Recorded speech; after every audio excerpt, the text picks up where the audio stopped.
Welcome back to the channel, everyone. I hope everyone's doing well during this epic pandemic that we have going on, but today's video is going to be something a little bit more upbeat. Today, I am introducing to you guys my new daily driver. That's right, I got rid of the F-150 and I'm back in a Focus ST. Okay, here's the thing. So back in January, I decided that I was finally going to get rid of the F-150, which was my daily driver for the last several months, back since July when I crashed the Boss 302. And it was a good truck. I loved it and all, but at the end of the day, I commute about an hour in each direction, and that truck was starting to cost me so much in operating costs that I was just like, is this really making a lot of sense? Does this make sense for me to have this truck as a daily driver? And it really didn't. I still want to buy a truck later on, and I'm going to have one hopefully to tow the Boss once I get ready and the car's all rebuilt. But in the meantime, I didn't want to miss out this year in the track events. You know, this was all before the COVID-19 and coronavirus, but this decision was made back in January. So I decided to put the truck up for sale and I started to look for a new car. And I searched for months. I couldn't quite decide. I went through BMW 2 Series, BMW 3 Series. I even looked at Subaru STIs, different generations of the STIs. I thought about an Evo. I even obviously looked at the Focus RS. There's countless other cars that I was trying to consider when I thought about what do I want to get as a daily driver. And I had a very simple criteria that I wanted to follow. Number one, it had to cost less to operate than the truck was costing me currently right now. Number two, it had to be fun and engaging and enjoyable for my commutes back and forth to the office.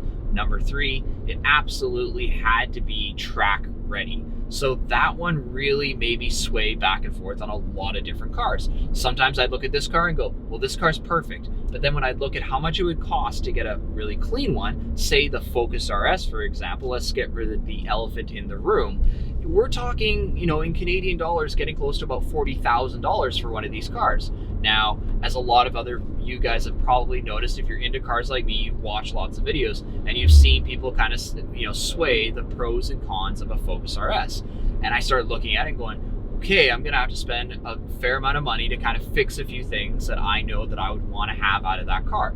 It's a great car and I probably will get one eventually, but at $40,000, it left no room in the budget to actually modify the car. And that's truly what I enjoy doing. That's my passion. I like taking a car and improving it, making it better. That's what gets me going. That's what gives me energy and gives me drive and motivation. So I felt that at 40 grand, that's the same amount of money as my truck. I wasn't really going to save very much. Sure, I'd save a little bit in fuel, but it would leave no room in the budget for modifications. It would also leave nothing in the budget later on when we're ready to start the Mustang Boss rebuild, because we got to still leave some room on the table for that.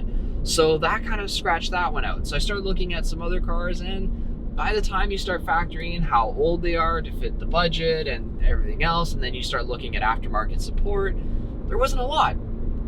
And I looked at the Focus ST right in the beginning and I kind of was like, you know, Focus ST, I've already owned one before. So do I really want to buy a second one? You know, I kind of always felt like I want to experience a bunch of cars, and why buy the same car twice? But it just kept coming back as being appealing. The aftermarket support is immense. The parts are relatively inexpensive, especially when you consider the cost of BMW parts and any other kind of European vehicles. Volkswagen, Golf Rs was another one I looked at. I mean, I could go on and I can make this a 30-minute video about all the different cars I looked at. Trust me, I don't want to bore you to death on that. I looked at a lot. So I was trying to really decide. And at the same time, I want something different. I mean, if I'm going to rebuild the Mustang and it's going to be a rear-wheel drive V8 car, do I want my daily to be the same thing? Do I want something different? And that's kind of where I ended up landing with this car. I wanted something different. The first Focus ST that I bought back in 2015, it was an ST1, so a base level Focus ST. I just got a new job. I was gonna be, the job I'm in now, I was commuting, and I actually had an F-150 at the time. And I was like, well, this thing's gonna cost a ton of gas, so I'll just get this car. My friend at Ford gave me a really good deal.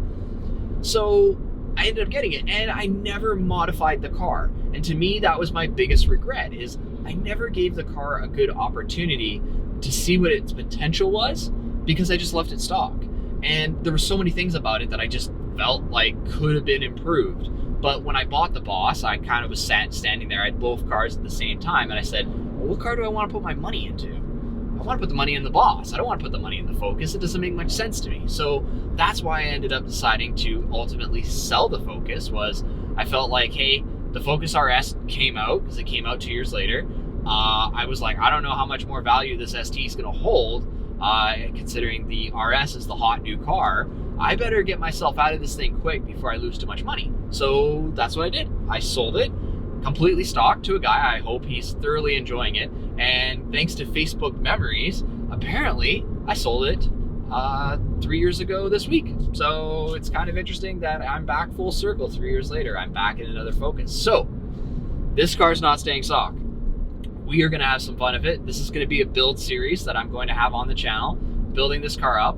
And hopefully when this whole thing in the world calms down and everyone gets back to some normalcy, we'll take this out to the track. But in the meantime, this is going to be a great distraction for me. Hopefully it's some entertainment for you guys as well and keeps you sane, and we can have some fun with this car. So yeah.